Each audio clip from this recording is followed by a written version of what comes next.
Chris Mikowski of Emerging Civil War with Sue Boardman, Gettysburg guide extraordinaire. We're masking up, setting a good example, but I'm going to get behind the camera in just a second so she can take her mask off and share some more of her wonderful storytelling. Sue, let me ask you, we're here on Culp's Hill, a spot in the battlefield that is very meaningful to you. You've got great connections to it. You're going to show us around here just a little bit. How long have you been bringing people out here to Culp's Hill to show them around? 20 years. 20 years. Congratulations. 20 years. That's like a Jubilee anniversary of some sort, isn't it? It is. And you know what's really strange is this is my second career. My first career was ER nurse. And I don't mind telling everybody, this is way more fun. I bet. Although I'm sure that that career as an ER nurse must have informed the way you have looked at the battlefield and the aftermath of battle. I'm just riffing off my cuff here, but how have those two perspectives informed each other? Actually, you're absolutely right.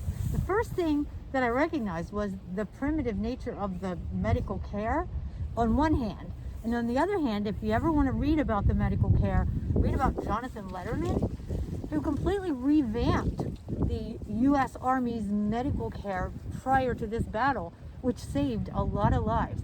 In particular, the word triage. Triage means to sort, and they didn't used to do that in the Civil War, but now, you get wounded, they're going to come up and assess you real quick. If you're head or gut shot, you're probably going to get pushed to the side. Arms and legs, we can save you. And so it was a system not designed to kind of overlook anyone. It was designed to save resources. Helps with efficiency, yeah. Oh my goodness. You can't, there's never enough to go around, and if you waste it on people who weren't savable, it was unfortunate. So, as callous as it may seem, it was actually a really good system to save a lot more people. We're fighting a little bit of wind here, and I know people at home will be like, oh, you need another hamster on your microphone. We understand it's windy. We're trying our best. I'm going to hop behind the camera so Sue can project a little bit more without her mask, and she's going to tell us some of the great stories here at Culp's Hill. We are standing at the 7th Ohio Monument. Now, the 7th Ohio belongs to Candy's Brigade on Culp's Hill, part of Geary's division of the Union 12th Corps. And they didn't have a specific location to be on the field when they came over here. They were actually in the ravine over here behind Chris, in front of me. And their job was to get plugged in whenever they were needed during battle. So the 7th Ohio ended up roughly in this location.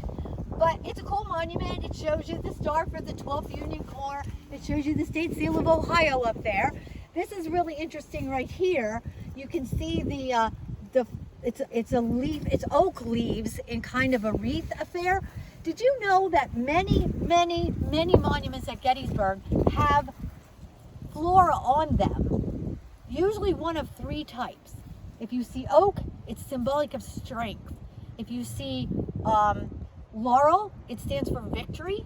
And if you see palm leaves, it stands for peace or resurrection, but in this case, peace. And you will see, now that you know that, when you walk the battlefield of Gettysburg, easily a third of the monuments here have one or more. There's at least two monuments that have all three. The 16th Maine has half laurel and half oak, and the 9th Massachusetts Battery has all three of those flora on the monument. So the symbolism is amazing here. And now you know how to read a monument. But let's go around the back. There's something really cool back here. The 7th Ohio Monument often wore a little German silver pin on their coat of a gamecock. And the symbolism was that gamecocks are really tough, nasty fighters, and they wanted you to kind of associate them with hard fighters. So what's interesting about the gamecock is how literally they took it. Their colonel at Gettysburg and beyond was a man named William Creighton. It's Creighton. And Mr. Creighton had a way of inspiring his men. When they were ready to charge into battle, he would get on a rock, stick his hands in his armpits, and crow like a rooster, and his guys would crow back, and then off they would go. It's a great leadership move in the right setting. Unfortunately, at Taylor Ridge in November of 1863, Colonel Creighton had ascended to brigade level and was doing the same thing. He got on a rock, stuck his hands in his armpits, crowed like a rooster, and was immediately shot. So that is where, unfortunately, William Creighton's war ended. We're going to hop over to one of the other monuments and hear some more stories. Hold on with us. This is General John White Geary, and he was the division commander over here at Gettysburg on Culp's Hill. He was what they would refer to as a politically appointed general. He did have war in his resume. He did have battle, but he was also a pretty by-the-book fellow. He wasn't not loved by his men, but he wasn't particularly loved by his men. However, he really was mission-oriented. And after the war, General Geary, having suffered the loss of his son, Edward, at Wenatchee Valley the same year after Gettysburg, he's going to go on to become the governor of Pennsylvania. He's very tall and had very great presence, but was the most loved governor. You will find after the Civil War, if you start looking at political history of many states, you will see that in politics it's just nearly completely overrun with Civil War veterans who were officers, because they already proved their leadership and they were already beloved and they already had street cred. So General Geary was one of them, governor of Pennsylvania. 23rd Pennsylvania. A couple things I want to point out on the monument.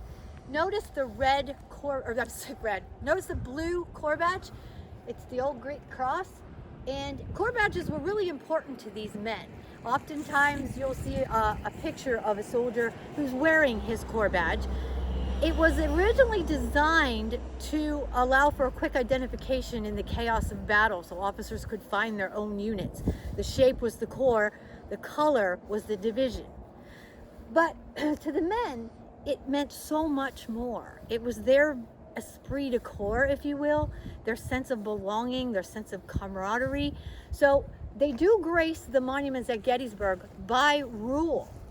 John Batchelder was the superintendent of tablets and legends, and he required that the Corps badges appear on all these monuments. But once you know which badge belonged to which corps, it really makes it easy to know what happened in any given location. I mean, you're going to see a specific 12th Corps over here on Culp's Hill. You'll see 1st Corps in very specific places on day 1, 11th Corps on their line on day 1. So really a cool way to wander around the battlefield and know who you're looking at. This particular monument, this is the second iteration. This is a Pennsylvania unit, and Pennsylvania guys, for the most part, visited this battlefield en masse before any other veteran. They had a lot of their annual GAR gatherings on the battlefield, so their monuments were a little earlier. So the first iteration of this monument did not have the colored Corps badge, but it also didn't have a statue on top. In fact, it had a pyramid, if you will, of musket balls. Looks like cannonballs, but they were just musket balls. But when the state of Pennsylvania, to honor her soldiers at Gettysburg, appropriated $1,500 per unit to put up monuments, the 23rd already had one. So they didn't have a secondary position to mark on the field, so they decided to just make theirs prettier. So they decided to put a statue of a soldier, and if you will notice, he's wearing the clothing of a zouave. This was, they weren't actually zouaves, but they were patterned after zouaves. At that time in history, some of the premier military units all over the world, the Corps d'Afrique, the French Foreign Legion. So they're wearing the clothing of the zouave, but also, do you see the face, the young boy up there, that face? When they talked about the monument and what they were going to put on there, they had a man in the ranks by the name of William Ray, who was much loved by the men. He had done something very brave at Chancellorsville, lost his eye at Chancellorsville, and wore an eye patch. So they wanted to honor him, but he was reluctant to have his face on the monument. So the body is William Ray. The face is another young man in the ranks by the name of Matthew Spence, a very young boy, young man. So the story has it, when the veterans were here rededicating their monument with the newly attached statue, one of them nudged the other one in the group and said, "Boy, he looks young." And the other one said, "We were all young then." Okay, so we were down there, and now we're taking a big jump up here. That's the magic of technology. We are on the upper hill. Culp's Hill is a lower hill, and upper hill separated by a ravine. The upper hill has a lot of notoriety in the battle story because it was important for 2 days of this fight. July 2, nighttime, General Greene's small brigade is going to hold off 4 times its number of Confederates coming up through the woods behind me. And then on the morning of the 3rd, this entire hill from top to bottom is ablaze with the battle. It's gonna be that most sustained fighting of the whole battle, and it's gonna determine what General Lee does later that morning, which we all know is Pickett's charge. So the outcome of this fight was really critical. Every monument on this hill has a story, but these monuments to Greene's brigade are especially telling as far as the ferocity of the battle. So this one, the 149th New York, is one of Greene's 5 regiments that fought that night and the next day. And it is they who will kind of inform about the breastworks and their value to the outcome of the fight. They talked about building very substantial breastworks of logs right here on the crest of Culp's Hill, for the only reason that they had the time and the resources to do it. They didn't plan on a fight that night or the next morning, but General Greene felt that it was important to utilize the time and the resources they had at hand. So before any fight ever occurred, they built these substantial breastworks. That night, I'm sure every one of them to a man said, thank God they did. Because when 3 times their number, 4 times their number are coming up through these woods at dusk, hard to see, easy to hear, but obviously aiming for the Union line, it's the breastworks between the Confederates and the Union that are going to make all the difference. So the 149th, New York wanted to immortalize the use of those breastworks. And one other thing, the fighting in this part is so fierce that their flag was pierced 80 times, their staff struck twice, splintered into 2 pieces.